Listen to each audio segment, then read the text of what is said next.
Bien, vamos con Cristología. Tenemos varias clases pendientes. En realidad solo vimos la de la divinidad de Cristo. Eh, entonces tenemos ahí pues, ya bastantitas clases pendientes, pero bueno, ahorita nos ponemos al día. Y tuvimos dos cuestionarios en específico, que son la expiación y la amplitud de la expiación, que son, déjame decirles, en todo el instituto bíblico, en todo lo que es el instituto bíblico, estos dos, digamos, este tema o estos dos temas son los temas que más polémica generan o más discusión en clase o debate o controversia en clase genera. Entonces, es una pena que no podamos estar presencialmente porque se ponen muy buenas estas clases de la expiación, porque es el punto donde tú empiezas a definir mucho cuál va a ser tu teología, lo que crees acerca de la expiación y empiezas a escuchar términos como los reformados, los calvinistas, los arminianos, empieza a sonar mucho más fuerte. Entonces, es un tema, pues que sí me hubiera encantado poder vivir y presenciarlo en clase, pero bueno, estamos acá y la idea es que tú te lleves el aprendizaje. Entonces, vamos, la expiación. Todos tienen ahí su cuestionario, la mayoría me lo entregó. Este es el cuestionario anterior, este cuestionario no es el último que dejamos. Este ya en teoría lo habían hecho. Hemos dejado la expiación y la amplitud de la expiación.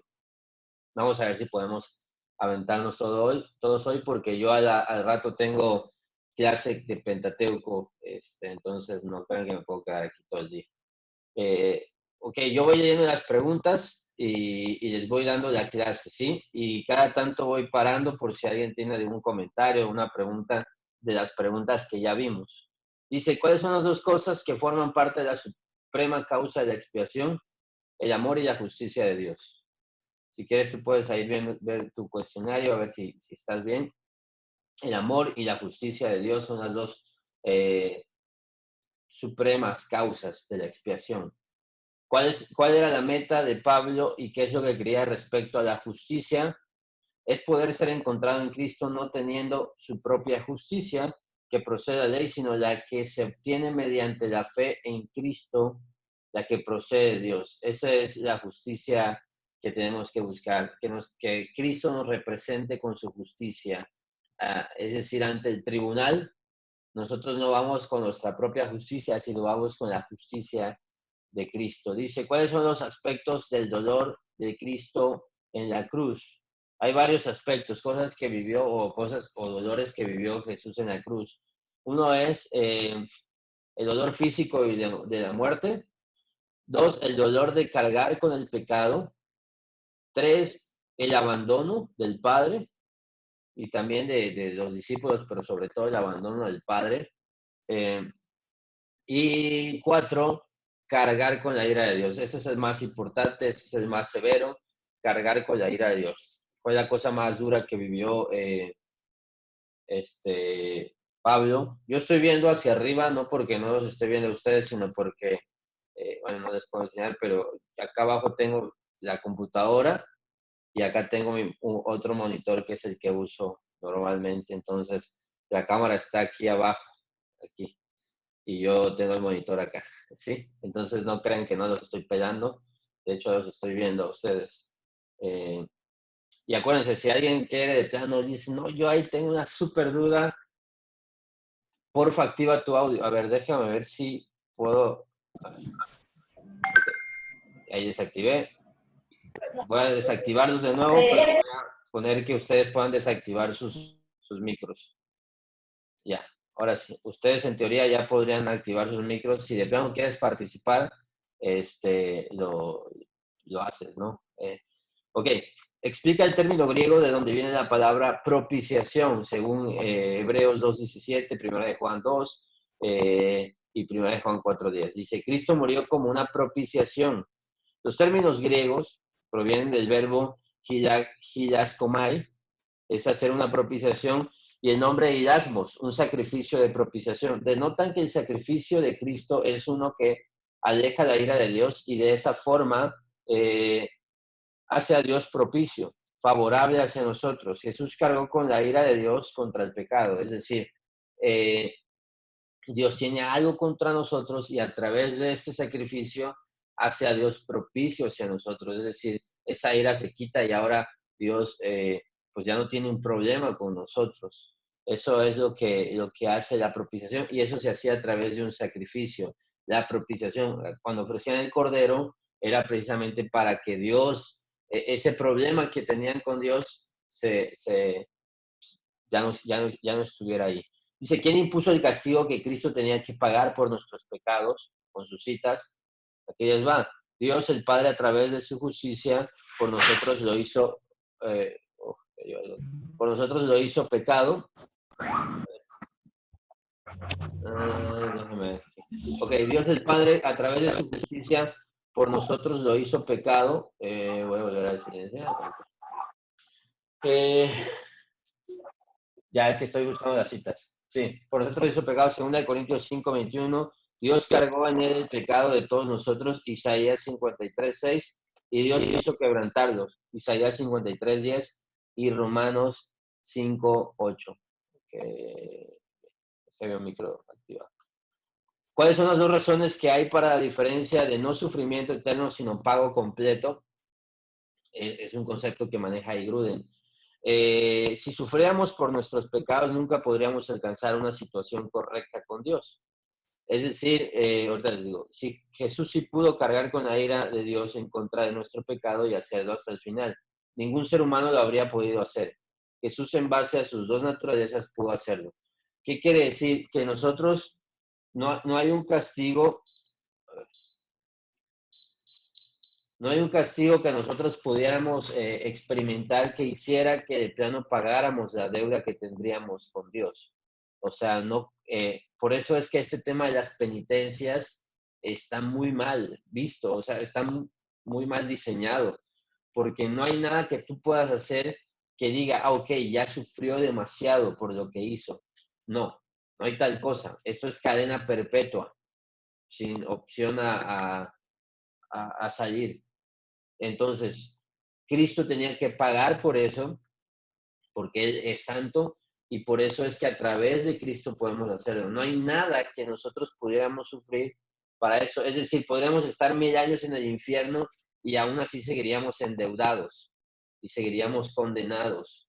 Así que la opción no es sufrir, la opción es el sufrimiento de Cristo. Eso es muy importante que lo entiendas. ¿Con qué enseñanza de la Iglesia Católica contrasta el carácter final y completo del sacrificio de Cristo? Con la misa en la que ellos hacen una repetición del sacrificio de Cristo. Por eso los protestantes no podemos participar en buena conciencia en una misa como lo que ellos participan. Acuérdate, ellos creen que cuando hay la misa, cuando se hace la misa, literalmente ocurre un milagro ahí. Y el milagro es de que la hostia se convierte en el cuerpo de Cristo. El sacerdote ora para que este milagro ocurra. Y cuando ellos están comiendo, ellos literal, bueno, obviamente el 2% lo creen, pero literalmente ellos dicen que sí es el cuerpo de Cristo. De hecho, la copa nada más solo la bebe el sacerdote porque es demasiado santo beber la sangre de Cristo. La copa se convierte en la sangre de Cristo, dicen ellos. Una completa locura, ¿no? Porque eso es simbólico nada más, pero ellos creen que es real y entonces cada misa están ofreciendo a Cristo, están tomando de nuevo el sacrificio de Cristo, están repitiendo el sacrificio de Cristo, están bebiendo de nuevo la sangre, están partiendo de nuevo el cuerpo. Es lo que ellos dicen, no es lo que ocurre. Pero por eso nosotros no podemos en conciencia limpia participar de una misa como esa. Ahora, si es un problema serio y es un problema importante y es una aberración, por decirlo de una manera, pero no es el tema central que nos separa de los católicos, porque, por ejemplo, los luteranos, Martín Lutero, celebraba así la Cena del Señor y la siguió celebrando así, y vaya, Martín Lutero es nuestro hermano, estamos de acuerdo, ¿no? Entonces, no es eso lo que nos separa principalmente de los católicos, pero es un punto en el que estamos en desacuerdo con ellos. Eh, menciona algunos de los varios efectos de la sangre de Cristo para con nosotros, con sus citas. Ese es muy importante porque, y a lo mejor tú tenías esa idea y espero que hoy la pierdas, porque este tema de la sangre de Cristo se usa mucho. Estamos cubiertos con la sangre de Cristo. El otro día alguien nos hizo un comentario, estuvimos aquí enfermos en casa y nos dijo, oye, pero se supone que ustedes están cubiertos con la sangre de Cristo. Nos dijo, ¿cómo es que se enferman? Y obviamente yo entendí que era un buen deseo, pero no funciona así. De hecho, a ver, ahorita les voy a poner un link eh, para que luego lo puedan revisar. No lo revisen ahorita, revísenlo hasta el final. Pero está ese tema de que se ve la sangre de Cristo como un amuleto. Me cubro con la sangre de Cristo. Hay un ruido fuerte, ¿no? Me cubro con la sangre de Cristo. Y no es el uso que se le da a la sangre. La sangre de Cristo no funciona así. La sangre de Cristo ya fue derramada. Entonces, varios de los efectos con sus citas es nuestras conciencias son purificadas, Hebreos 9:14, acceso libre a Dios, Hebreos 10:19, somos purificados progresivamente del pecado, primera de Juan 1:7, Apocalipsis 1:5, venceremos al acusador, Apocalipsis 12:10 al 11, y somos rescatados de una vana manera de vivir, primera de Pedro 1:18 al 19. Esos son los efectos de la sangre de Cristo. Acuérdense que venimos al Instituto Bíblico para aprender, pero también la mitad es para desaprender. Y a lo mejor tú has desaprendido más de lo que has aprendido. Desaprender es aprender también, ¿no? Entonces, ese es el uso de la sangre de Cristo. Te digo, para que no lo uses de otra manera, te voy a mandar aquí un enlace de un video que hice hace siglos. Es más, no sé si lo hice yo o mi hermano. Ahorita te digo donde contestábamos esta pregunta. Aquí les va. Se los voy a dejar ahí. Dice, cubrirnos con la sangre de Cristo es una práctica bíblica. Oh, ¿alguien más escucha mi audio robotizado? O sea, ¿sí escuchan fluido mi audio? Ok, entonces, Carla, probablemente sea tu conexión a internet. Pero si de repente ven que mi audio no se escucha fluido, entonces va a ser mi conexión a internet. Mi hija está viendo ahí caricaturas en Netflix, entonces a lo mejor está agarrando todo la velocidad de internet. Aquí les mandé un enlace, no lo ven ahorita, lo ven más de rato. Si quieren saber más del tema de la sangre de Cristo. No sé si estés con Wi-Fi, Carla, o con datos. Si puedes, ponte un rato con datos. No sé qué plan tengas, pero si puedes, te pones un rato con datos para que vaya más fluido el audio. O vete a otra parte donde tengas una mejor señal. De todas maneras, estoy grabando esto y luego lo voy a subir como les dije. Entonces, explica la muerte de Cristo como sustitución penal y de qué otra manera se le llama a esta.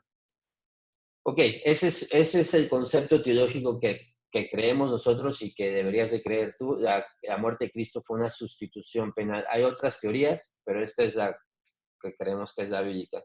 Fue penal en que el cargo como un castigo, o sea, un cargo penal cuando murió, y fue una sustitución porque lo hizo en nuestro lugar. Es la expiación vicaria. No sé si has visto que al Papa se le dice, al Papa Francisco, se le dice que es el vicario de Cristo. Y el vicario es ser representar a otro en una posición, es decir, es el representante de Cristo en la tierra. Es una locura también, pero Jesús nos representó. Esa es una expiación vicaria. Él estuvo representándonos a nosotros, estuvo en lugar de nosotros. Entonces, por eso es una sustitución penal lo que hizo. Eh, no se puede legalmente hoy, pero es como, bueno, les voy a contar una historia. Hace tiempo yo trabajé mucho tiempo en temas de petróleos, pero yo era de oficina, yo fui Antes de ser pastor, incluso siendo pastor, fui jefe de recursos humanos de una empresa petrolera donde, vaya, servicios de petróleos, de outsourcing, como antes, cuando el petróleo valía dinero, ¿no? Era un negocio y bueno, yo estaba ahí y era el que administraba el personal. Entonces, como jefe de recursos humanos, pues te enterabas de todo lo que hacía y un día nos hablan de que un empleado había tenido un accidente y estaba en la cárcel. Eh, Era una señora ya 55 años, estaba en la cárcel porque había matado a una familia entera. Obviamente, imagínense yo el shock, porque conozco a la señora y cómo que mató a una familia entera. Bueno, resulta que en su camioneta, la camioneta de la empresa, eh, se metió a una calle o esas excedentes de calles o de carretera o banqueta, donde había una taquería, como las taquerías que hay acá, ¿no? En todas partes, que están ahí a pie de calle. Y se llevó a la familia, se llevó una mesa con niños, con pues, adultos, y atropelló toda una familia. Bueno, resulta que luego en la indagación, pues supimos que en realidad quien estaba manejando era su hija, estaba enseñándole a manejar a su hija como de 15 años eh, en la camioneta de la empresa un fin de semana. Y su hija pues no tenía buenos reflejos, ya sabes, no sabe manejar, por eso te dicen que aprendas a manejar en una calle segura. Y pues su hija al parecer pierde el control. El clásico error de cuando estás manejando es de que no sabes si frenar o acelerar, y aceleró y se llevó a toda la familia y los mató, a una familia entera prácticamente. Y lo que hizo esta señora fue que inmediatamente se cambió el lugar con su hija y dijo que ella estaba manejando y que ella eh, había, había atropellado a esta persona. Eso lo supimos nosotros. Creo que al final no sé qué trato hizo, ya sabes, de esos que enlodan ahí el caso. Y hace poquito, hace como 2 semanas me avisaron, oye, ¿qué crees? Que ya metieron a la cárcel a la señora. Imagínense, eso tiene como 10 años, como 6 años, y hasta ahorita no habían determinado cómo iba a ser el caso. Pero bueno, lo que hizo esta señora, obviamente estuvo mal y todo, pero fue ponerse en el lugar de su hija para que ella fuera a la cárcel y no su hija al correccional de menores. Hubo una sustitución ahí. Obviamente aquí está mal porque, pero vaya, no sé, probablemente nosotros también hubiéramos intentado hacer lo mismo, ¿no? Proteger a nuestro hijo y pues echarnos la culpa, qué sé yo. Cristo hizo esto. Cristo estuvo en la cruz en lugar de nosotros y el castigo que era sobre nosotros fue sobre él, el justo por los injustos. Por eso es una expiación vicaria, por eso es una sustitución penal, por eso es un intercambio que se hace ahí. Es una doble imputación que se llama. Esos conceptos son teológicos, doble imputación. Nuestro pecado fue imputado en Cristo, es decir, eh, quien atropelló a la familia no fui yo, sino fue Jesús. Eh, Así fue como él lo tomó. Pero no solo eso, sino la justicia de Cristo o su inocencia fue pasada a mí. Y por eso es que yo puedo ir al cielo. Si solo nosotros le hemos pasado nuestro pecado a Jesús, ya no nos iríamos al infierno, pero no podríamos ir al cielo porque no somos santos. Pero como también nos pasó su santidad, no solo no nos vamos al infierno, sino que nos vamos al cielo y tenemos vida eterna. Entonces, esa es la sustitución penal. Eh, ¿Cuáles son las 4 necesidades que nosotros tenemos como pecadores? La 10, merecemos morir, merecemos sufrir la ira de Dios, estamos separados de Dios por nuestros pecados y estamos esclavizados al pecado y al reino de Satanás. Repito, esto es lo que causa el pecado en nosotros. Merecemos morir, merecemos sufrir la ira de Dios, estamos separados de Dios por nuestros pecados y estamos esclavizados al pecado y al reino de Satanás. Eh, Eso es importante que lo entiendas. Vamos con la 11. La idea es acabar y ahorita después de todo después de esto, tenemos unas preguntas, ¿de acuerdo? Ok. 11. Entonces, estas son las 4 necesidades. Y ahora, ¿cuáles son los 4 términos con los que la muerte de Cristo satisfizo estas necesidades? Eh, uno, sacrificio. Cristo murió para pagar la pena que nosotros merecíamos. Hebreos 9:26. Dos, la necesidad 2, es decir, merecemos sufrir la ira de Dios. Propiciación, alejarnos de la ira que merecíamos. 1 Juan 4:10. 3, la 3, acuérdense, es estamos separados de Dios por nuestros pecados. Pues Cristo, a través de la obra de Cristo, tuvimos reconciliación, llevarnos de vuelta a la comunión y amistad con Dios. Y 4, eso es 2 Corintios 5, 18 y 19. 4, nos rescató de la esclavitud comprándonos a precio de sangre. No, acuérdense que éramos esclavos del pecado y de Satanás. Bueno, pues Cristo nos rescató de esa esclavitud comprándonos. Entonces Cristo, a través de su muerte, resuelve todos estos problemas serios que habían en nuestra manera de vivir. Ok. Lee y escribe tu opinión con respecto a la teoría. Son... Bueno, aquí alguien tiene una pregunta, algún comentario que hacer, sin pena, ¿eh? De aquí no hacemos pausa hasta la 20. Respecto a esto, voy a activar todos. Van a escuchar los gritos, los niños, los perritos ladrando. ¿Alguien quiere hacer algún comentario? Le seguimos. Ok, vamos a seguir. Ni me pelaron, ni me dijeron sí o no. O sea, aunque sea, díganme que sí. No hay dudas. Ok, seguimos. Va, silencio a todos de nuevo. Si alguien quiere hablar, me avisan con su mano, ¿de acuerdo? Bien, vamos entonces a esto no voy a pedir que las lean ustedes. La teoría del pago de rescate de Satanás. Hay una teoría que en realidad Cristo pagó nuestro rescate al diablo, ¿no? Pero bueno, no fue a Satanás que Cristo hizo el pago de nuestros pecados, sino a Dios. Hay que entender esto claramente. Satanás es creación, o sea, no es una criatura. Él no tiene tanto poder como para que Cristo tenga que pagar a Él por nosotros. Cristo hizo el pago de nuestros pecados a Dios. Es cierto que el diablo nos tenía esclavos, pero el pago de rescate se da a la justicia de Dios, que es quien hace la demanda del pago.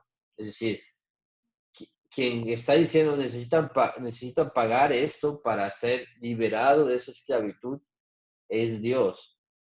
Entonces, el diablo, todo lo que el diablo, escuchen esto, todo lo que el diablo tiene es porque Dios se lo ha dado. El diablo no tiene poder para tomar, no es soberano, es porque Dios se lo ha permitido. Si no se lo ha dado, se lo ha permitido.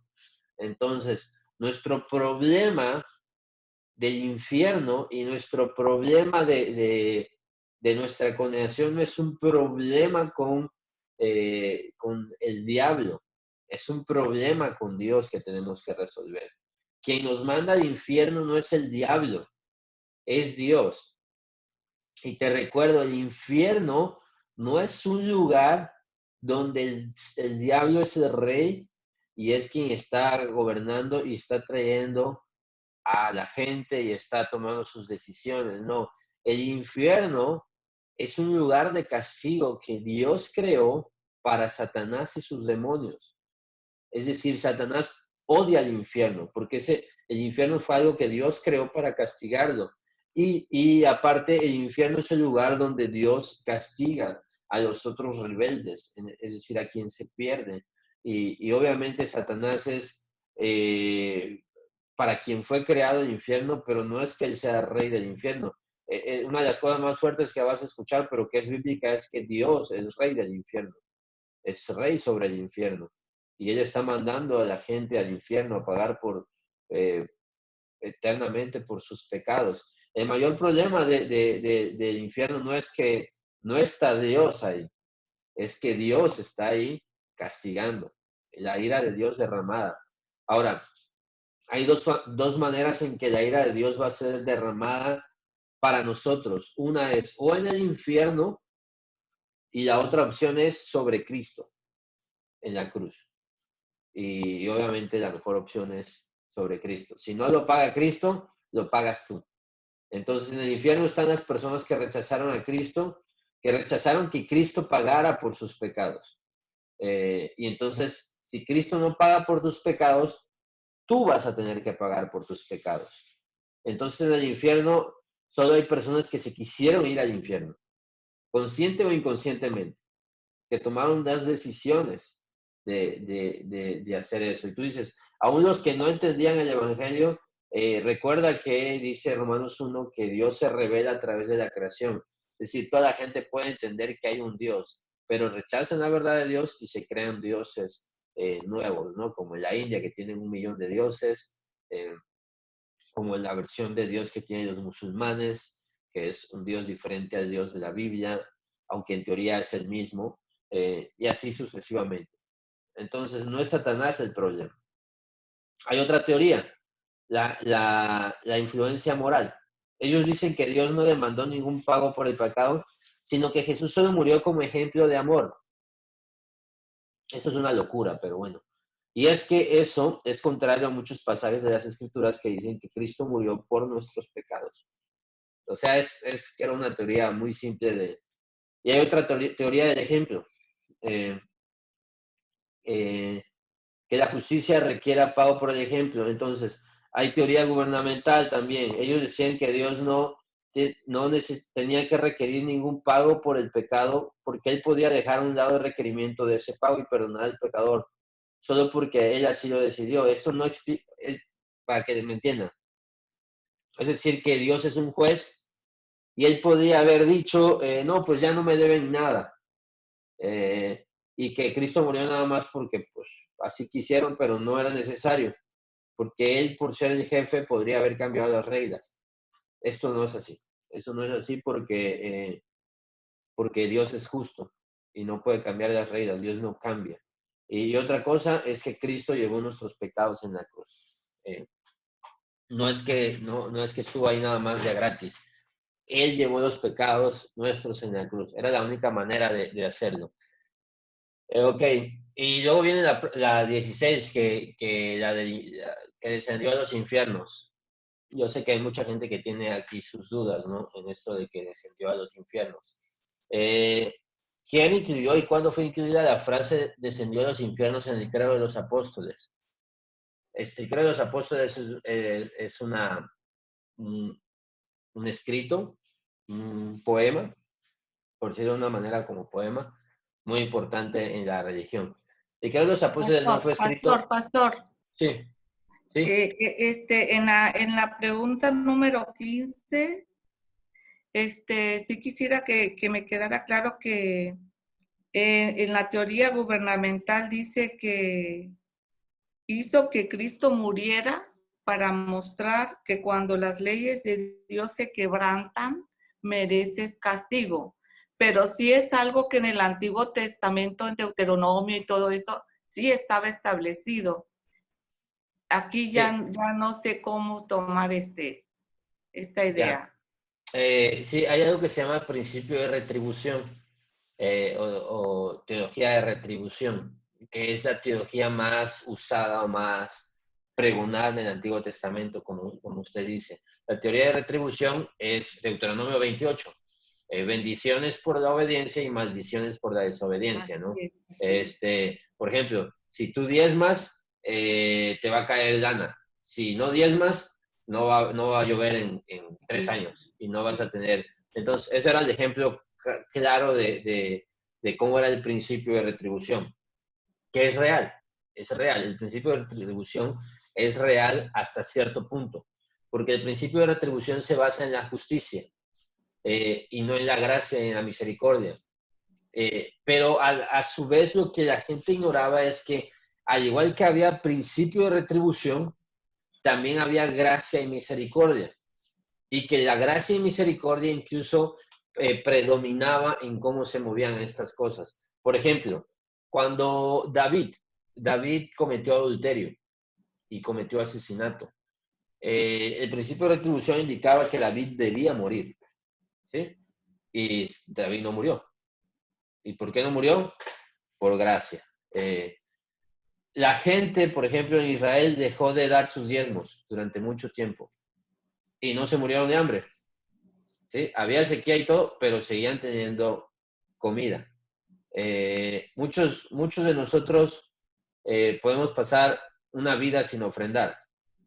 Y no es que no hay un principio de que exactamente que demuestre que cuando no ofrendábamos nos iba súper mal y cuando ofrendamos nos va siempre bien económicamente.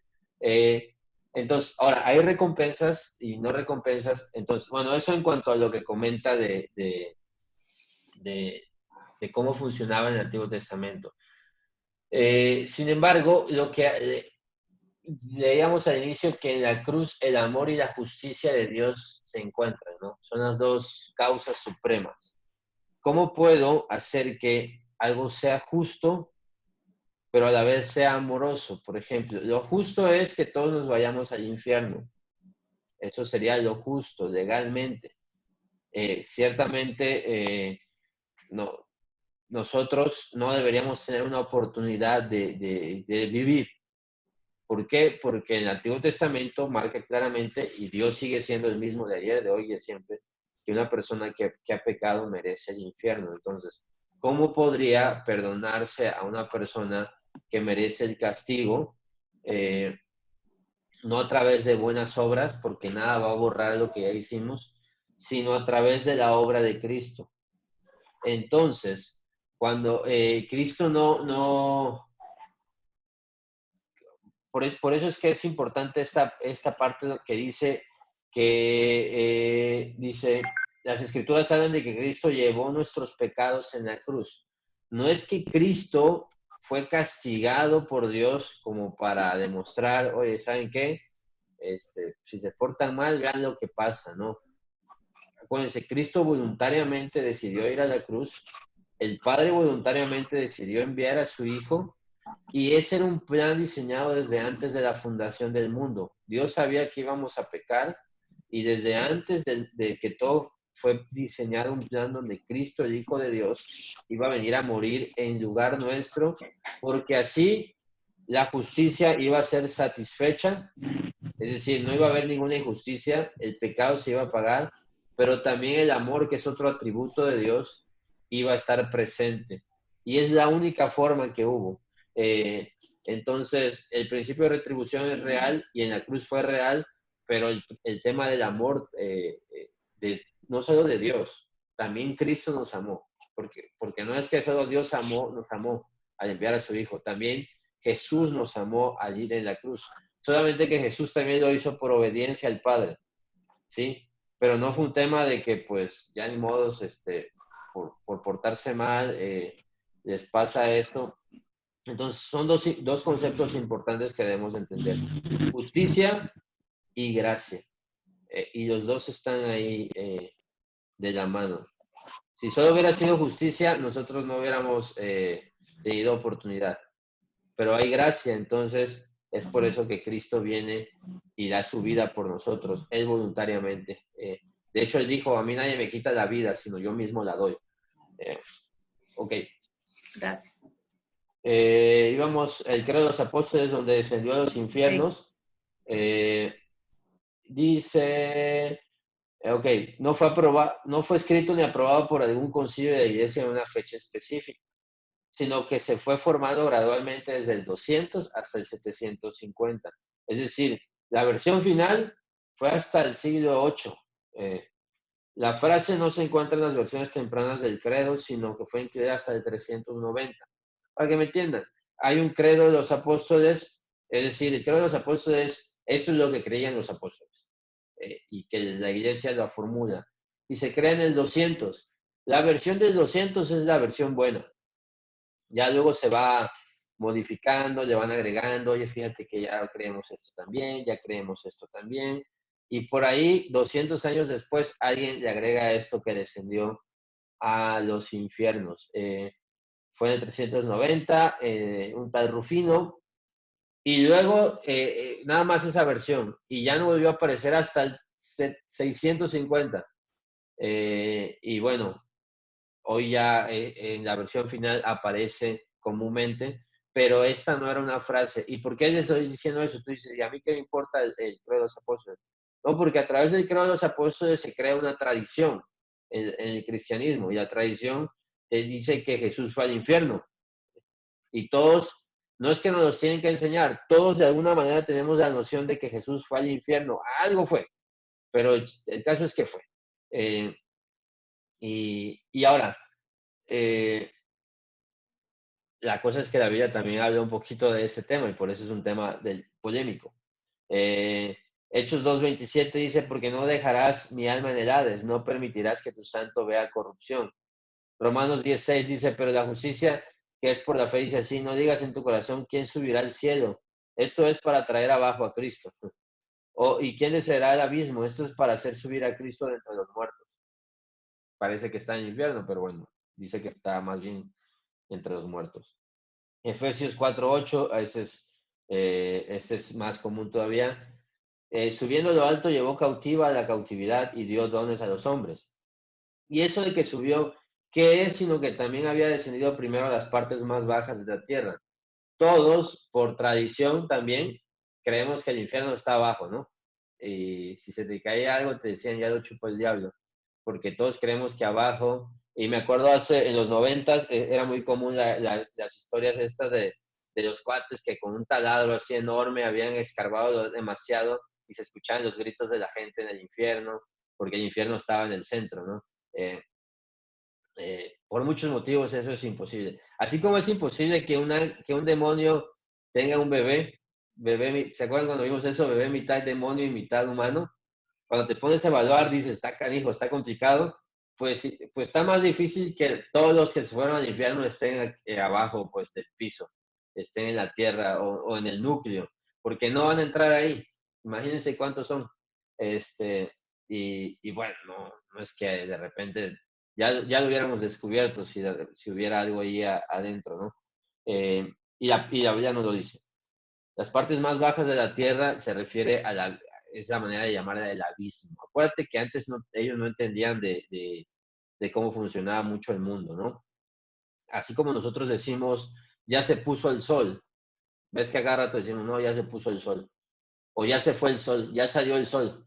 Y eso es un término coloquial que se entiende, pero científicamente no funciona así. El sol no salió, el sol ya estaba ahí. Eh, Solamente que la Tierra giró lo suficiente como para que la luz del sol llegue. Eh, y así como nosotros no nos podemos decir, no, oye, no digas que salió el sol porque el sol siempre ha estado así, tenemos que decir, no, la rotación de la Tierra ya hizo su trabajo para que la luz del sol y los rayos del sol vengan y iluminen nuestro planeta. O sea, es una locura ponernos así de payasos, ¿no? Bueno, pues en la vida tampoco puedes hacer eso.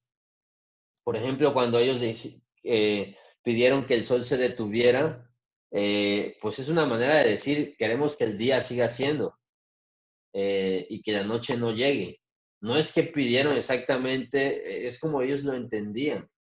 Eh, y así también cuando dice las partes más bajas de la tierra, no está refiriéndose específicamente a un punto. Primera de Pedro 3:18 dice, porque también Cristo padeció una sola vez eh, por los pecados, el justo por los injustos, para llevarnos a Dios, siendo la verdad muerto en la carne, pero vivificado en el espíritu. Primera de Pedro 3:19, en el cual también fue predicado a los espíritus encarcelados. Eso está muy interesante. ¿Quiénes son esos espíritus encarcelados y dónde están? Los que en otro tiempo desobedecieron cuando una vez esperaba la paciencia de Dios en los días de Noé, mientras se preparaba el arca, en la cual pocas personas, es decir, 8 fueron salvadas por agua. O sea, hay unos cuates, hay unos, todos de Noé están encarcelados en algún lugar y Jesús pues fue y predicó a esas personas. ¿Qué significa? ¿Quién sabe? Primera de Pedro 4:6, porque por esto también ha sido predicado, porque por eso también ha sido predicado el Evangelio de los muertos, para que sean juzgados en carne según los hombres, pero vivan en espíritu según Dios. Ok, ¿cuáles son las 3 interpretaciones más comunes que le han dado a la frase? Ok, dice que Cristo fue allá a predicar a los espíritus encarcelados, es decir, que fue al infierno a predicar a los espíritus encarcelados y darle una segunda oportunidad para arrepentirse. Esto no es así, no es bíblico, es absurdo. 2, que Cristo les predicó a los ángeles caídos o demonios, como para qué les predican, ¿no? Para hacer maldad, para burlarte de ellos, no sé. 3, que Cristo fue y proclamó libertad a los creyentes del Antiguo Testamento que no habían podido entrar en el cielo hasta que se completara la obra redentora de Cristo. Interesante. ¿Cuál es la explicación más interesante, digo, más satisfactoria? La de Agustín. No es algo que Cristo hizo entre su muerte y resurrección, sino lo hizo en la esfera espiritual de la existencia por medio del Espíritu en los días cuando Noé construía el arca. Cristo en espíritu predicó por medio de Noé. Esto rompe mucho toda la idea que nosotros tenemos de Jesús yendo al infierno, ¿no? Porque si se dan cuenta de todos los textos que te leí, el único que dice que fue y predicó a los espíritus encarcelados es el de Primera de Pedro, porque dice que fue un lugar bueno. Dice Agustín que en realidad lo que está es hablando en un sentido figurado, donde dice que Cristo estaba predicando a través de Noé. De hecho, dice Primera de Pedro 1:11, el Espíritu de Cristo estaba hablando a los profetas del Antiguo Testamento. Dios en el Antiguo Testamento estuvo hablando a las personas y es lo que Gruden dice que realmente ocurrió. ¿Por qué? Porque Cristo no pudo ir a predicarles para dar una segunda oportunidad. Eso es un hecho. Porque no parece tener mucho sentido que Cristo haya ido a predicar a los ángeles caídos y demonios. ¿Para qué? O sea, si el sacrificio no fue por ellos, ¿por qué les vas a predicar? Es como, mira, es tan absurdo como si yo le predicara el evangelio a mi perro. Tengo un perrito que quiero mucho y me da coraje que se vaya a morir y no se vaya ni para el cielo ni para el infierno, ¿no? Y que yo le predique diciendo, pues en una de esas algo va a agarrar el perro y por lo menos va a ser un perro evangelizado, ¿no? Pero Cristo no murió por los perros y Cristo no murió por los demonios. Entonces, ¿para qué les va a predicar? Ahora que Cristo fue y proclamó libertad a los creyentes del Antiguo Testamento que no habían podido entrar en el cielo hasta que se completara la obra redentora de Cristo. Hay gente que cree esto, yo personalmente no. Y sobre todo esto parte de la idea de que antes el cielo no existía, sino que solo existían, hay una historia en la Biblia que el debate es si es una parábola o no es una parábola, que es la parábola de Rico y Lázaro. Yo creo que es una parábola y se dice que no es una parábola porque hay nombres, pero eso no debería ser motivo. Pero ahí enseña que según hay un monte que divide como dos ciudades, el Seol y bueno, y que acá está Lázaro en la parte buena, digamos, en donde están los que se van a ir al cielo, pero todavía no se han ido, y acá está el rico, que es como el antesala del infierno, ¿sí? Y que según se comunican, tú has escuchado esa historia, y dice, oye, ve y porfa que le prediquen a, a mis padres, a los míos, para que no se vengan para acá. Y mucha gente lo toma como una historia real. Si tú lo tomas como una historia real, lo respeto. Por ejemplo, mi papá lo toma como una historia real. Yo creo que, o sea, les digo esto para que vean que sí hay dos puntos de vista diferentes. Yo creo que es una parábola, si tú lees esa historia, te das cuenta que no encaja mucho con el resto de la Biblia que exista un lugar así. La pregunta es, ¿dónde está ese lugar? ¿Por qué está ese lugar? O sea, ¿por qué entonces en los Salmos David decía que iba a estar en su presencia, que iba a haber plenitud de gozos y total no se iban al cielo, sino se iban y quedaban en el Seol? Lo que pasa es que esa era una creencia que tenían en el Antiguo Testamento, muchos. No entendían mucho del cielo. ¿Te das cuenta? En el Antiguo Testamento casi no vas a escuchar nada del diablo. O sea, nunca vas a ver un endemoniado. No vas a ver mucho del cielo. Solo se te menciona la presencia de Dios. Entonces, no es como que en su teología tenían muy desarrollados estos conceptos. Y entonces, los que creen que hay un montón de gente que cree que cuando Cristo muere, entonces se llevó al cielo a todos los que están ahí como esperando, pues que muriera pues, para poder entrar al cielo, ¿no?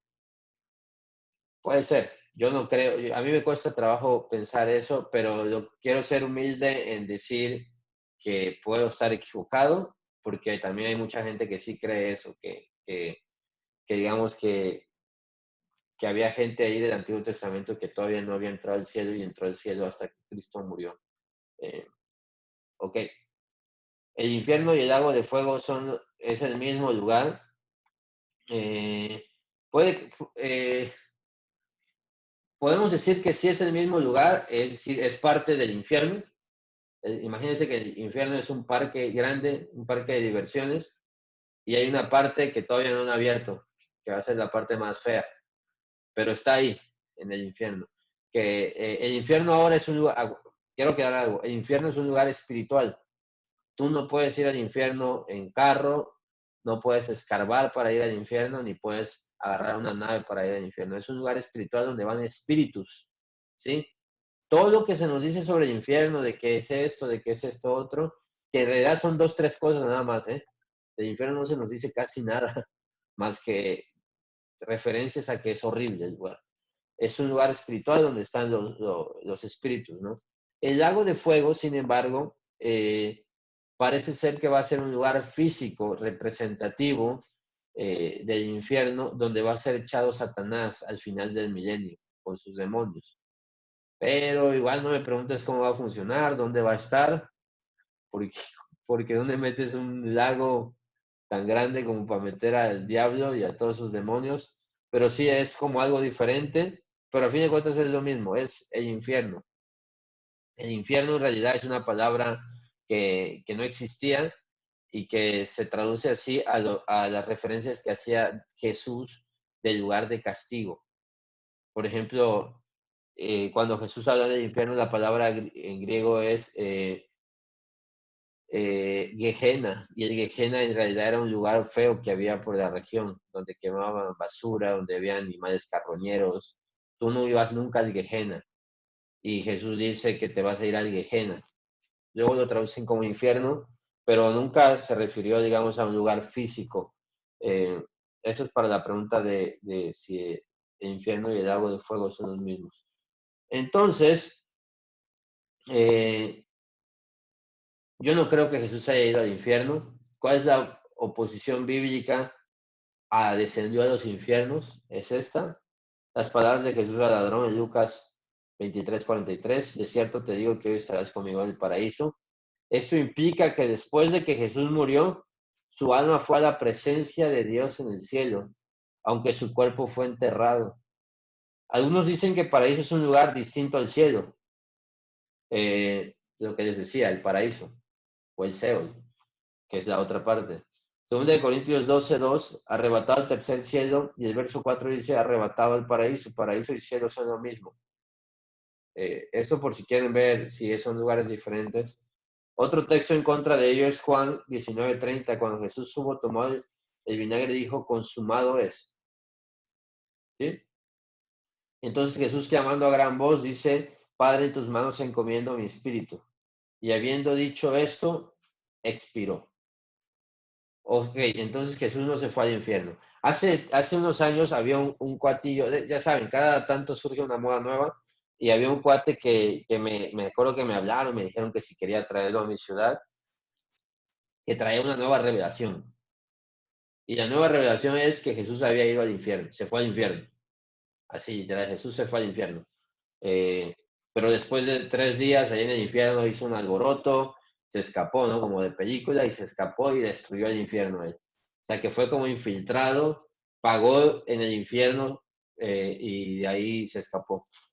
No funciona así. Eso no es posible porque implicaría que Jesús, que el sacrificio en la cruz no fue suficiente, sino que aparte tuvo que pagar un poquito más en el infierno, ¿no? Y en la cruz dijo, consumado es, consumado es. O, como me gusta más la traducción, todo está cumplido, ¿sí? Todas las cargas o la deuda que había fue consumada en la cruz. Ya no había nada más que pagar. Y esto aplica para Jesús, pero también aplica para nosotros. Nada, dice Tesalonicenses, Pablo a los Tesalonicenses, que nosotros no fuimos puestos para ira. ¿Qué implica eso de que nosotros no fuimos puestos para ira? Nada de lo malo que le ocurre a un hijo de Dios, escucha esto, nada de lo malo que le ocurre a un hijo de Dios es un castigo de Dios. ¿Sí? Dios a los hijos que ama disciplina, es diferente. O dicho de otra manera, un hijo de Dios nunca va a sufrir ira de Dios. Si acaso vas a pasar por pruebas, dificultades, pero ira ya no, porque toda la ira que había contra nosotros fue pagada en la cruz. Así que siempre que veas que te pasa algo, te está ocurriendo algo, no es la ira de Dios. Dios no te puede castigar por algo que su hijo ya pagó. Oye, pero los pecados que cometo de aquí en adelante, Jesús también pagó por ellos. Y cada vez que tú pienses que, es que estoy pagando por mis pecados, estás diciendo que la obra de Cristo no fue suficiente. Obviamente te tiene que doler tu pecado, te tienes que alejar del pecado, y el pecado tiene consecuencias, sí, pero esas consecuencias son propias del pecado mismo. Y viene disciplina de Dios, pero no te confundas. Dios no puede, Dios no te va a castigar por algo que ya castigó en Cristo. Bien, tiempo de preguntas. Si alguien quiere preguntar algo, hacer un comentario. ¿Perdón? ¿Me hablaron a mí o hablaron allá en casa? Yo no fui. Ok. ¿Nadie tiene ninguna pregunta? Para que avancemos. ¿Quedó claro los que no fue al infierno? Sí quedó claro, pero sí me provoca un conflicto porque, bueno, al menos en las iglesias o de donde yo vengo, sí, el pastor, o sea, predicaba eso, ¿no? De que él había descendido y que había luchado contra Satanás y le había arrebatado las llaves del infierno, o sea, cosas así que sí, que ahorita que ya lo explicas de esta manera, o sea, hace unos días estaba pensando en eso, ¿por qué? No sé, pero sí donde yo decía, entonces, ¿por qué Jesús le dijo al que estaba al lado de él en la cruz que iba a estar con él en el paraíso? Si se supone que Jesús murió y bajó al infierno y el otro en el paraíso, o sea, ¿lo iba a esperar o qué? O sea, sí, pero bueno, ándale, o sea, ese es lo único que sí, como que imagínense, pastor, todos los años de tu vida escuchando eso y que ahorita, o sea, vengo y lo veo de esta manera y sí, o sea, sí, porque Sí, dices, claro. bueno, entonces, ¿de qué manera tú explicas eso, no? Bueno, en dado caso de que se dé la plática, no, pues yo pienso que Jesús no fue al infierno y, oye, pero pues, ¿por qué? ¿Qué onda? Como una vez, o sea, pasando a otro tema, con el pastor precisamente le platicaba yo que pues de la parte de que creemos en que la salvación es por gracia, ¿no? Y que nosotros ya no tenemos que hacer más o méritos para ganarnos el cielo. Y él me decía, no, Romina, es que la salvación se pierde y hay que, o sea, él puesto en eso, y yo, ay, Dios mío, ¿cómo le dices tú a un pastor algo que él cree de años y que tú pues apenas lo estás empezando a entender de esa manera, ¿no? O sea, es nada más como que un conflicto ahí que ahorita sí me saca de onda, ¿no?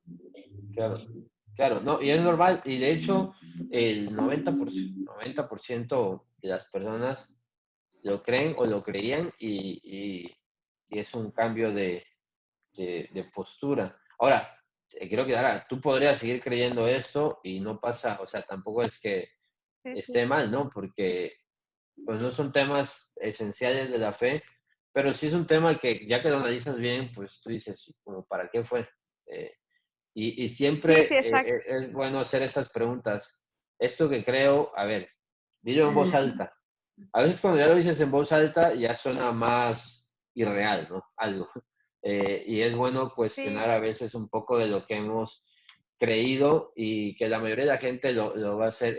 Toño, Sí, ¿estás tomando? es que iba a, sí, lo que pasa es que a mí también me habían enseñado esa parte de que el infierno es como una antesala y después ir al lago de fuego.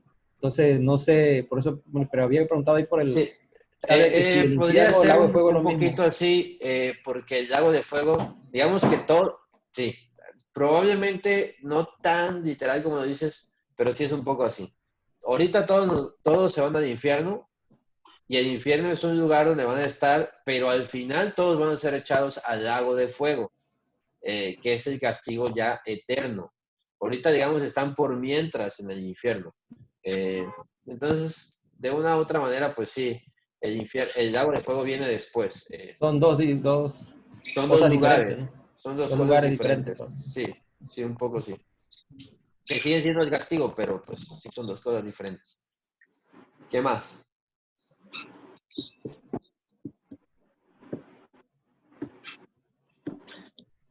Porque quiero ver si avanzamos en el siguiente cuestionario, en la amplitud de la expresión. ¿Le damos?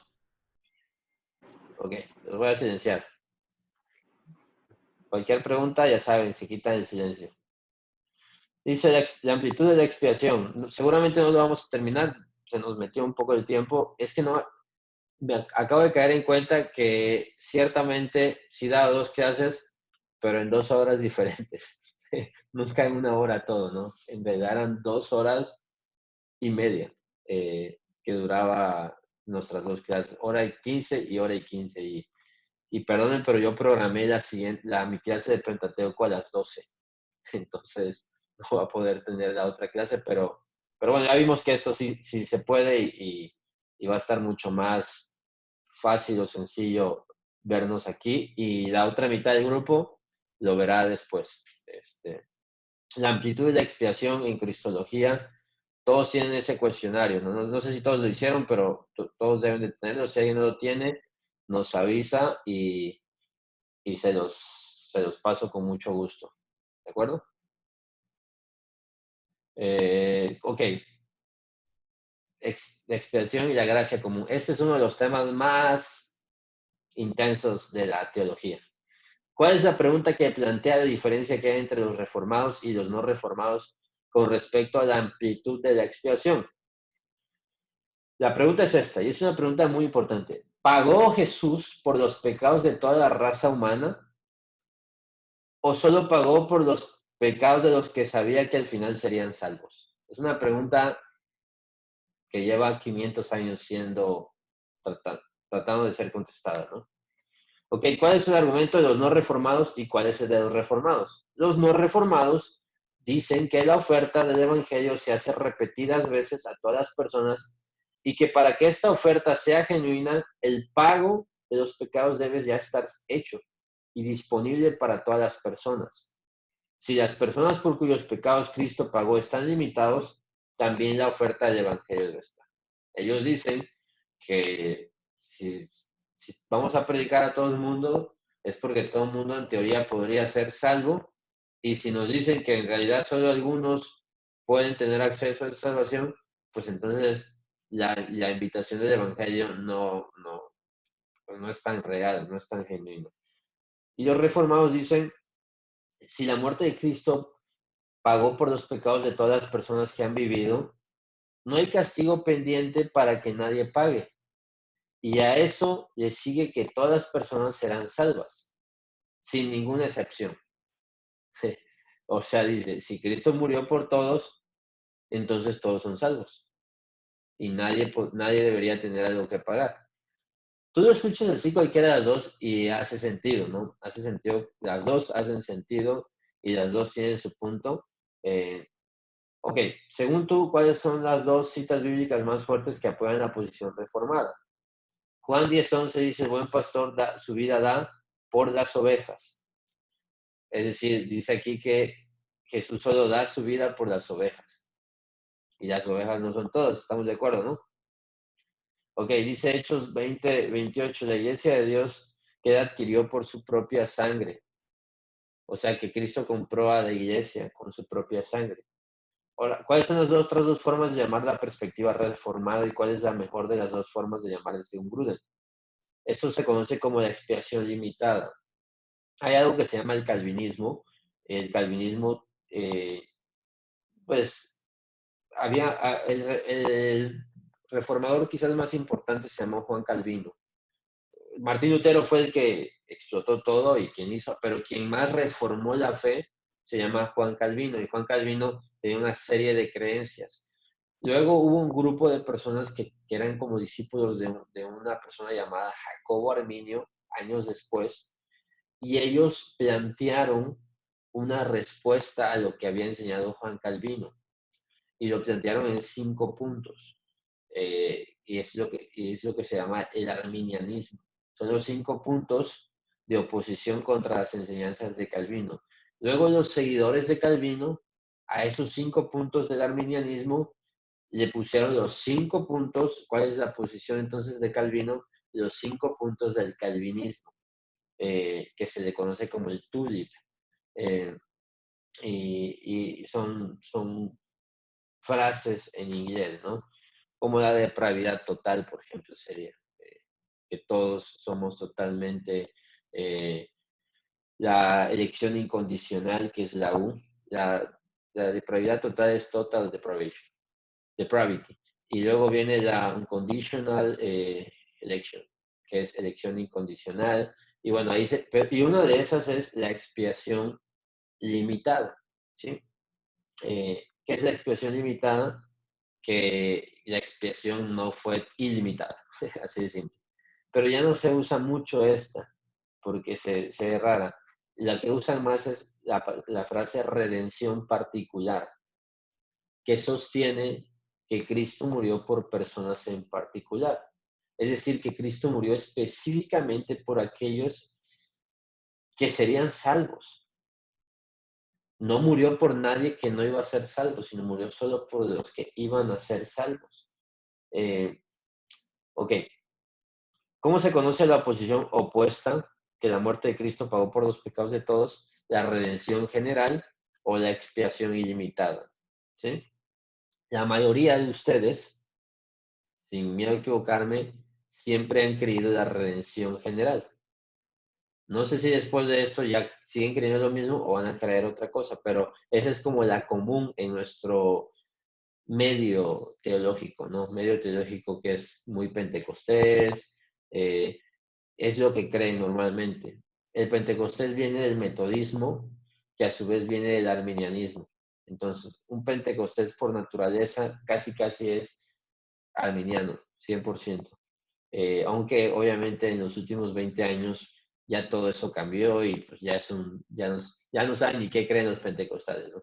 Hay unos pentecostales que ni creen en los dones ya. O sea, ya se ha perdido mucho esa identidad y hay bautistas que creen eso. Hay presbiterianos que hablan en lenguas. Ya eso como que hay un desastre, hay un caos teológico donde las denominaciones también están perdiendo como que un poquito de su identidad. No estoy diciendo que esté bien o mal, solo estoy diciendo que y pues es lo que se cree, ¿no? Sin decirte si sí o si no debería seguir siendo así. Pero solamente te quiero como ubicar aquí. La mayoría de ustedes siempre ha creído que Cristo murió por todos. Es más, hasta da dolor de estómago y se siente gacho pensar otra cosa, ¿no? Que Cristo solo murió por algunos suena como cruel, ¿no? Pero bueno, hay 2 posturas. Y una postura dice que Cristo murió específicamente solo por quienes habrían de ser salvos. ¿Cuáles son las 2 citas bíblicas que más fuertes que apoyan la posición no reformada? Es decir, que Cristo murió por todos. Primera de Juan 2:2. Cristo es la propiciación por nuestros pecados, dice, y no solo por los nuestros, sino también por los de todo el mundo. Primera de Timoteo 2:6 dice, el cual se dio a sí mismo en rescate por todos, de lo cual se dio testimonio a su debido tiempo. Entonces, para que veas que, o sea, no vendemos piñas, o sea, no andamos ahí jugando, porque muchos dicen, no, solo los reformados son los buenos teólogos, ¿no? Los arminianos también saben de lo que hablan. Lo que pasa es que muchos grupos arminianos en realidad no les importa la teología, pero los arminianos buenos sí saben de teología, o sea, sí leen la Biblia, pues. Y lo que pasa también es que los teólogos más influyentes de la era moderna son casi todos calvinistas. Y eso también nos da una idea de que un arminiano es alguien que no sabe la Biblia porque pues Sproul, Gruden, John Piper, John MacArthur, todos ellos son calvinistas, pues dices, ¿y quién es? Dime un bueno arminiano. Bueno, arminianos hay un chorro buenos también, es algo que pues no les está yendo también ahorita en cuanto a fama. Leyendo las notas de referencia al pie de página 626, ¿cuáles son las 5 posiciones doctrinales que distinguen a los teólogos calvinistas? Los que decía hace rato. El tulip, depravación total, todos estamos, no todos estamos depravados, más bien, estamos totalmente depravados. No hay bondad en el ser humano, o no hay una bondad que te pueda llevar a Dios. Elección incondicional, es decir, Dios te elige antes de que tú hagas algo bueno o malo, incondicionalmente. Expiación limitada o redención particular, lo que les acabo de decir, Cristo murió solo por quienes habrían de ser salvos. Gracia irresistible, se puede resumir que cuando Dios te va a salvar, tú no puedes decirle que no. Él te salva y tú respondes, ¿no? Y 5, perseverancia de los santos, quiere decir que alguien que es salvo va a ser salvo siempre y no puede caer de la fe, ¿sí? Tú cuando lees eso, la mayoría de nosotros, casi toda su teología encaja en esto. Creemos que el hombre está caído totalmente. Crees que alguien que es salvo va a ser salvo y que eso se demuestra con su perseverancia y que nadie podría dejar. Es decir, la mayoría de ustedes ya no cree que la salvación se pierde a estas alturas. Y donde empiezan a tener un poquito de problemas algunos es en la 2, elección incondicional. En la 3, sobre todo, expiación limitada. Y en la 4 a lo mejor no tanto. Yo conozco mucha gente que es calvinista de 3 puntos, se le llama, ¿no? Yo creo 3 de los 5. Hay otros que son 4 de los 5. El último que cree la gente, es decir, el último tope para ya volverte un calvinista es la 3, expiación limitada. Es como el más complicado de abrazar, por lo que implica, pues. No sé por dónde andes tú, a lo mejor tú dices, yo no creo ni uno, yo creo 2, yo creo 1, yo creo 3, yo creo 4, yo creo los 5, pastor. Solo porque Gruden lo cree, yo los creo también. No sé cuál sea tu postura ahorita, pero bueno, a lo largo de este tiempo que nos queda en el instituto, tú ya vas a definir una postura. No te voy a adelantar y a spoilear o a decir casi cómo acaban todos los que salen del instituto, pero para que tú puedas llevar bien tu peregrinaje teológico. Todos tenemos un peregrinaje teológico y la idea es que estemos ahí poco a poco definiendo cuál va a ser nuestra teología. Y ser humildes en decir, yo todavía entiendo que no sé todo lo que debo saber y entiendo que hay cosas que sé que no debería saber y hay cosas que necesito no saber ya, desaprender, hay cosas que necesito corregir. Yo todavía no tengo mi teología 100% definida, hay puntos, no de esto, pero hay otros puntos de la fe donde todavía no, y que como no son tan importantes, igual tampoco me he esmerado en tener una posición firme, pero en las cosas esenciales ya tengo, digamos, mi teología definida, ¿no? Y lo normal es que tú poco a poco te vayas acercando a definir tu teología. Ok, ¿cuáles son los 3 puntos en que ambas coinciden? Y esto nos une, somos hermanos. No todos serán salvos, todos estamos de acuerdo. Se puede hacer una oferta gratuita de evangelio a toda persona que ha nacido, todos estamos de acuerdo. Y la muerte de Cristo en sí mismo, debido a que es el Hijo de Dios, tiene un mérito infinito y es suficiente para pagar el castigo de los pecados, de muchos o de pocos, según el Padre y el Hijo decretan. Eso es una realidad. Te digo por qué, porque a veces para atacar una posición empezamos a poner palabras en las bocas de los otros. Por ejemplo, dicen, es que los calvinistas no creen en el evangelismo. Eso no es cierto. Los calvinistas evangelizan. Ellos creen que la oferta de evangelio debe ser. No, es que los arminianos no creen en el poder de Dios para salvar a cualquiera. No, ellos sí creen también en eso. Entonces, como que siempre tratamos de desprestigiar con frases o pensando lo peor, ¿no? Es como los que defienden el aborto. te dicen, pero ¿qué tal si me violan entre 20 hombres y mi hijo está muy mal y yo estoy a punto de morir? ¿Qué onda? No puedo, siempre como que tratan de buscar el peor escenario, la peor situación para meterte en aprietos, ¿no?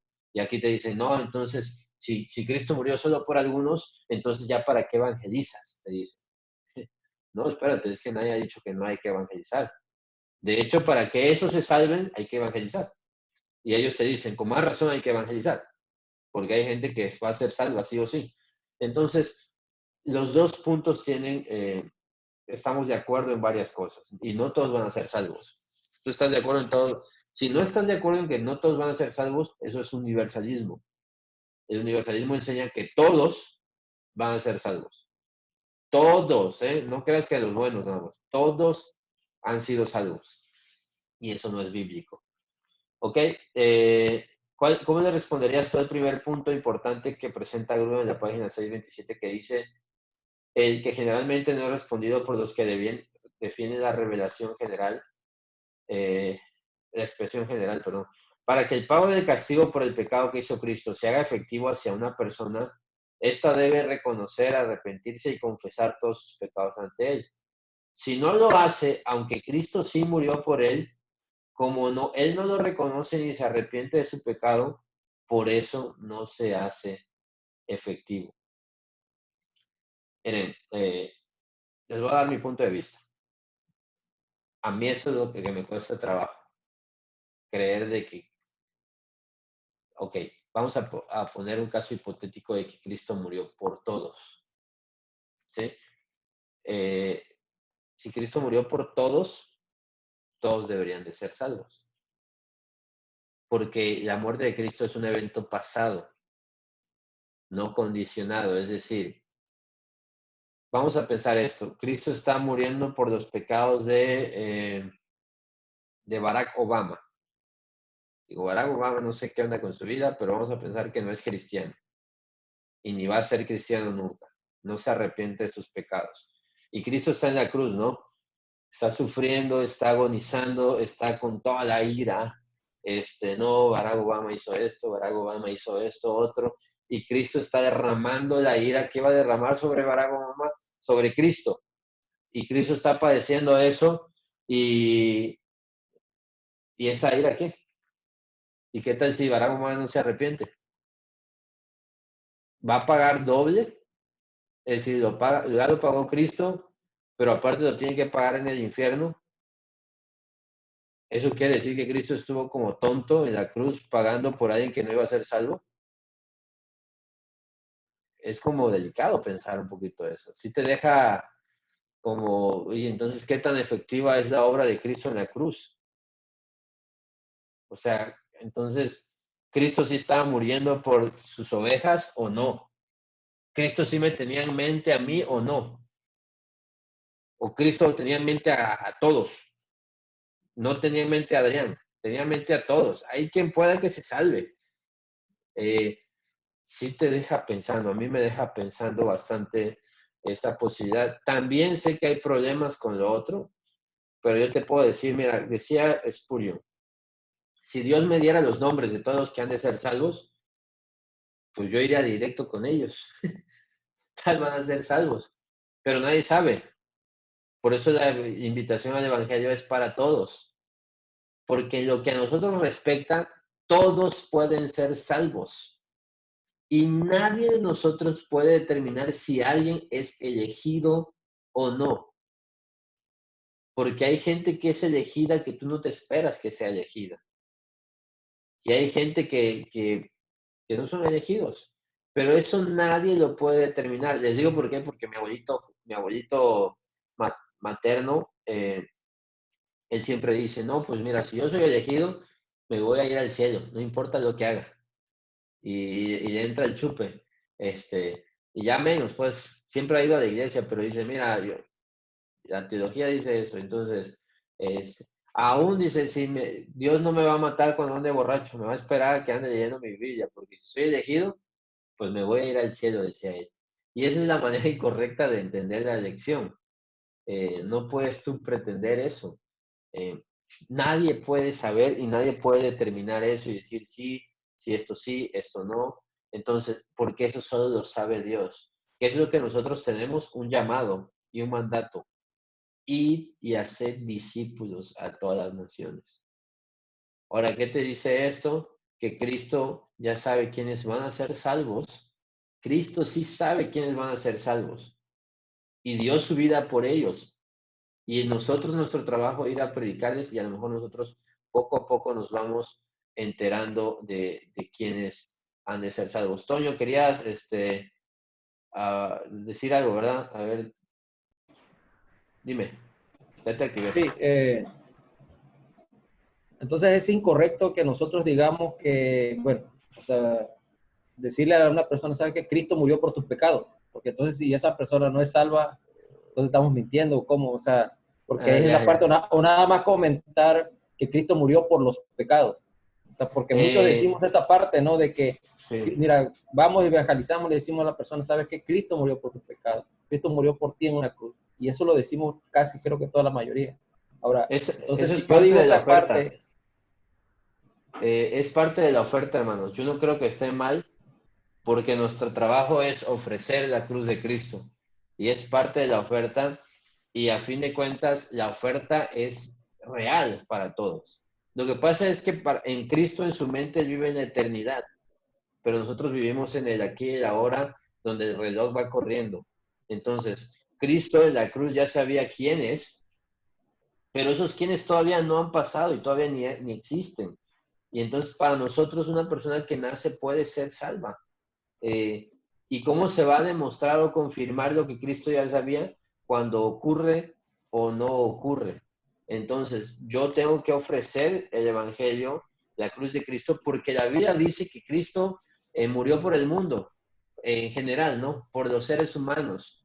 Entonces, ya sea que a lo mejor por motivos de conciencia tú sientes la necesidad de decir, no, pues Cristo murió, en vez de decir murió por ti, Cristo murió por los hombres. A lo mejor ya ahí está un poquito más maquillado, ¿no? Pero yo no creo que la atención deba ser llevada a ese punto, porque ciertamente la oferta debe ser, Cristo murió por tus pecados, oh, y con la esperanza de que sea real, pero yo no puedo determinar si sí o si no.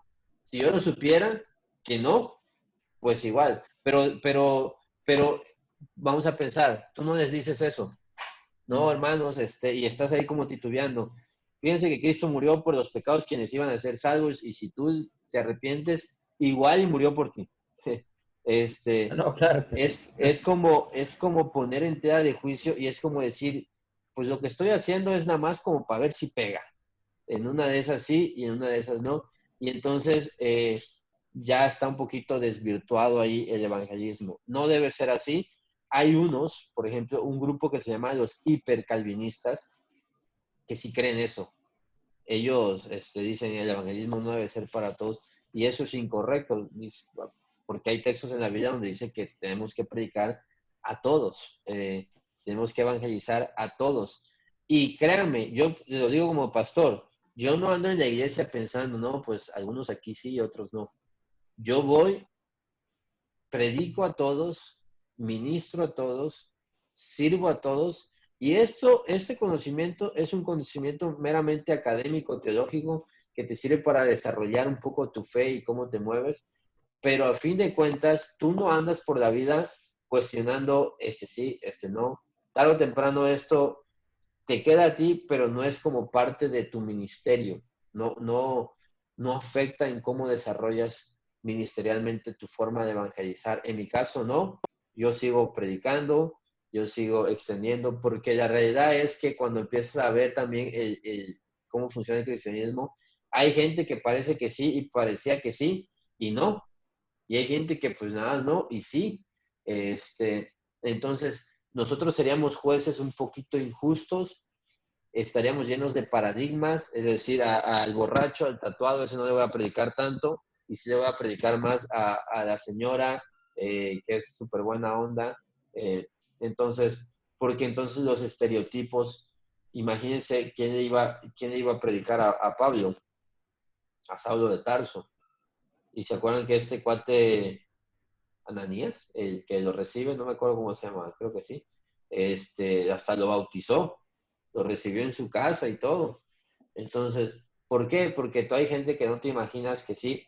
Entonces, por eso la expiación o la amplitud de la expiación nunca debe afectar qué es lo que crees o no crees acerca del evangelismo, porque entonces es peligroso, es delicado, ¿sí? Ok, vamos avanzando.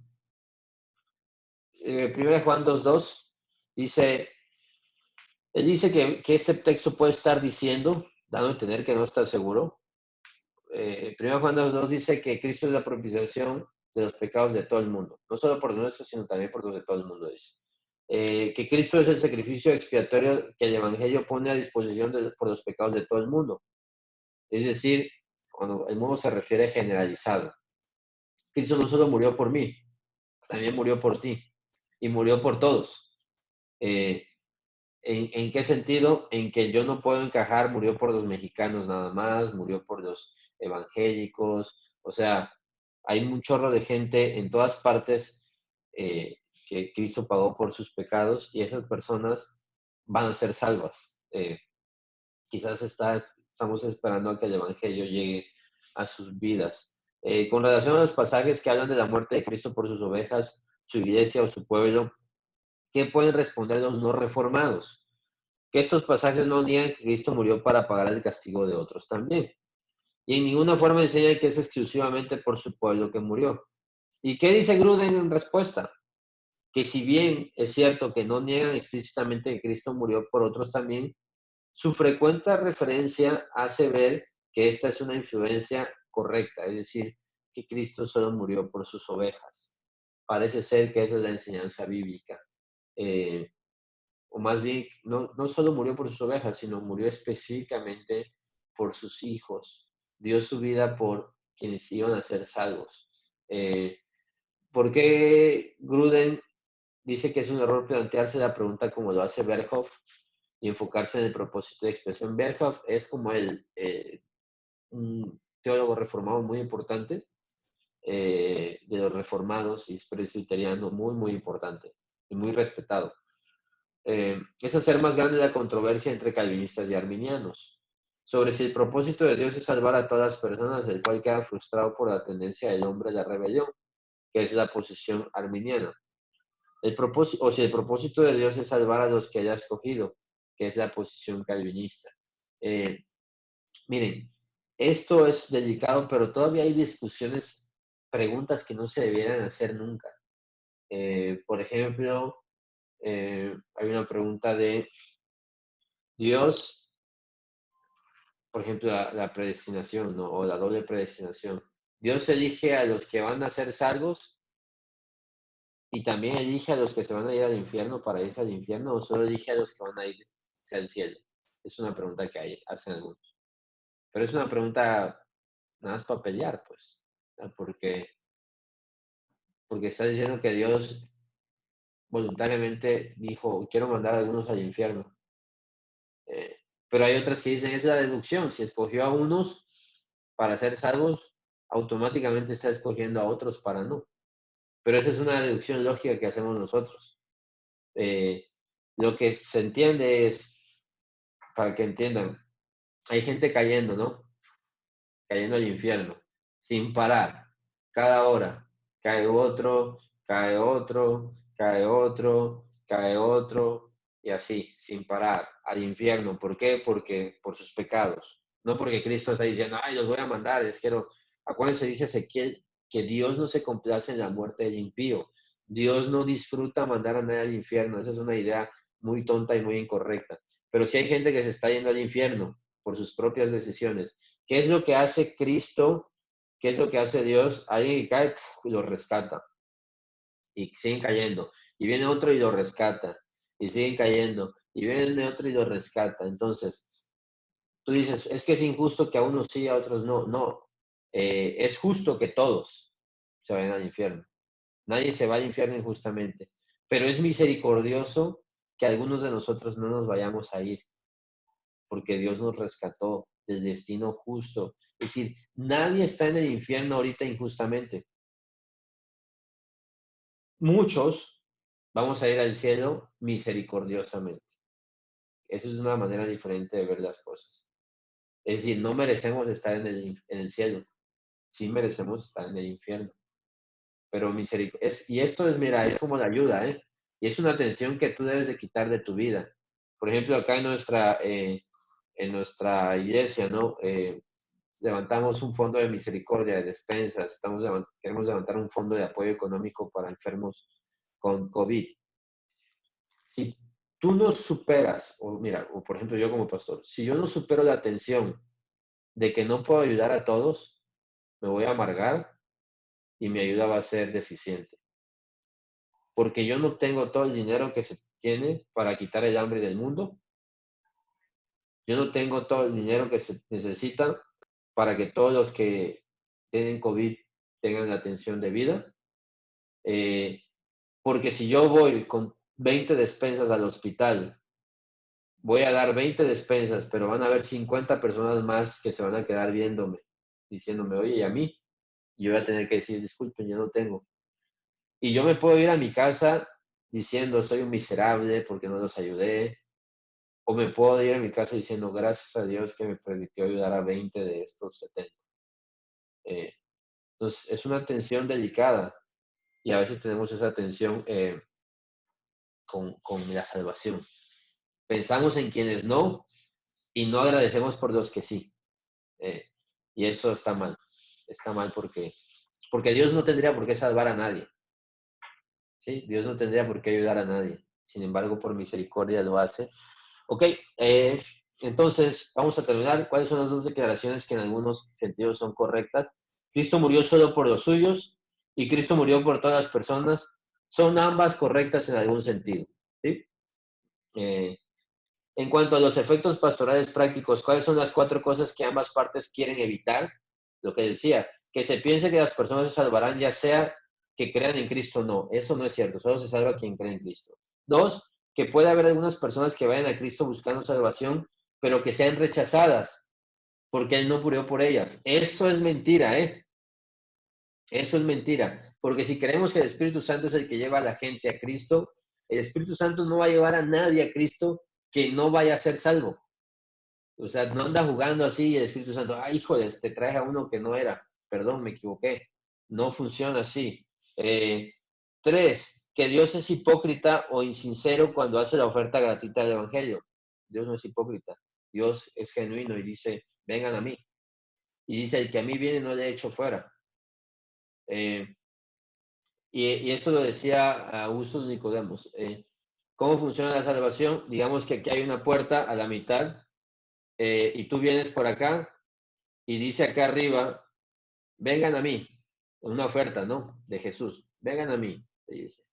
Y tú vas y abres esta puerta y pasas la puerta. ¿Por qué entraste? Porque decía, vengan a mí. Y volteas hacia atrás y de esa parte de la puerta dice, nadie viene a mí si el Padre no lo hubiera dado. Es decir, todos venimos y decimos, yo tomé la decisión de venir a Cristo. Pero entramos y nos damos cuenta que el que tomó primero la decisión fue Dios. Pero en el tiempo real, tú escuchas el Evangelio y tú dices sí o no. Tú no sabes lo que está pasando en una esfera teológica, espiritual, de cómo Dios está trayéndote a Él. Y que si Él no lo hubiera querido, tú no hubieras podido ir a Él. Entonces, 4, queremos evitar esa idea de que damos demasiada importancia a este asunto. Esa es la verdad, no es para crear discusiones o debates. Entonces, ¿a qué conclusiones llega Gruden en el inciso de la página 663? Tenemos pocos pasajes que hablen del tema, por eso debemos ser cautelosos. Él se define por la redención particular, aunque reconoce que hay confusión y hay malentendidos, hay actitudes equivocadas, argumentativas y hay mucha división.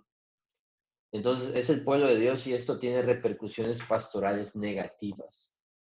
Este tema ha generado mucha división, mucha controversia, y yo por eso jamás meto esto en temas de debates, no me gusta hablar sobre este asunto, ahorita lo estoy dando por una clase, pero es un tema que a veces lejos de aportar, solo crea división, solo crea un concepto extraño acerca de Jesús, de Dios, y no deberíamos equivocarnos en entablarnos en una discusión teológica constante, porque nadie se salvó por perder un debate, ¿eh?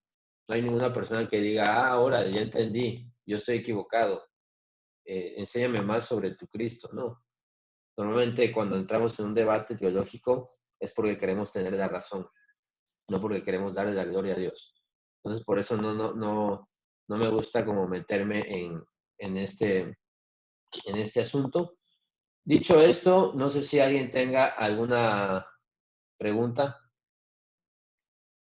Ah, pero no está ok. A ver. A ver, Pastor, sí. en Romanos 8:29 nos dice que a los que predestinó Ujú. son los que van a ser salvos, ¿no? Porque los va a justificar, los va a glorificar. Entonces, Ujú. una pregunta es, de esta historia que los ángeles que no fueron fieles vienen a pasar un proceso, porque dice que él los conoció antes. ¿Estoy más o menos bien en mi teoría? Sí, sin embargo, ok. Usted dice que hay ciertos ángeles ángeles que cayeron, ¿a eso se refiere? No, A los ver, ángeles que no cayeron, porque habla de niveles. No sé si Gruden, me parece ajá, ok, que en otro... Y esos que no cayeron venían a la tierra a pasar un proceso para certificar, pues, que estaban con Dios. Es como un... Venían a probar esa adhesión a Dios y por eso dice que los conoció antes. Pero hablando del tema anterior de de nuestro cuestionario, me pregunto si no es la salvación en sí para todos, sino para esos que él conoció de esta historia y que ya venían predestinados. ok. La palabra Para mí no conoció, hay conflicto. Sí, digamos. perdón, no escuché lo último que dijo. Que para mí no hay conflicto en que no sea para todos, Ya, porque vinieron a la tierra, vino Satanás con los suyos y vinieron estos a ser probados. ok, ¿Sí? ya, Y entonces ya. la oferta de Cristo es para todos, pero estos son los elegidos, los Sí, predestinados.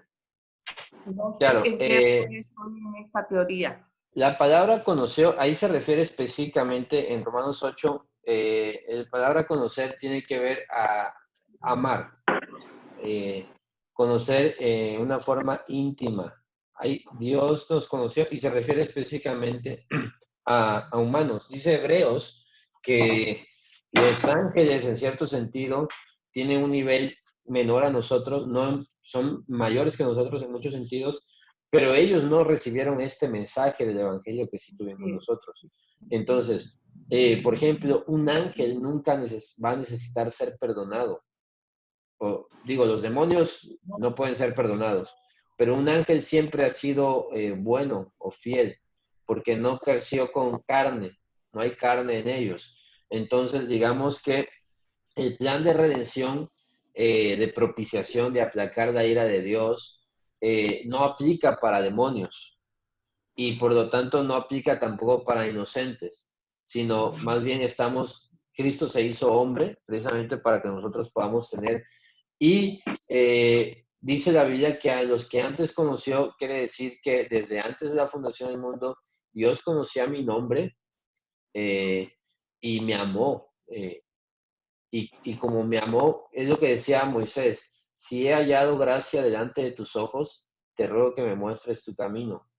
No quiere decir que yo soy mejor, sino que Cristo por algún motivo me conoció desde antes, a todos nos ha conocido pero a mí me consideró para ser salvo, y si ya te ve y ya te ama, por lo tanto ya te conoce y te ama y tiene una relación contigo, incluso antes de que tú la tengas con él, ya el camino es seguro.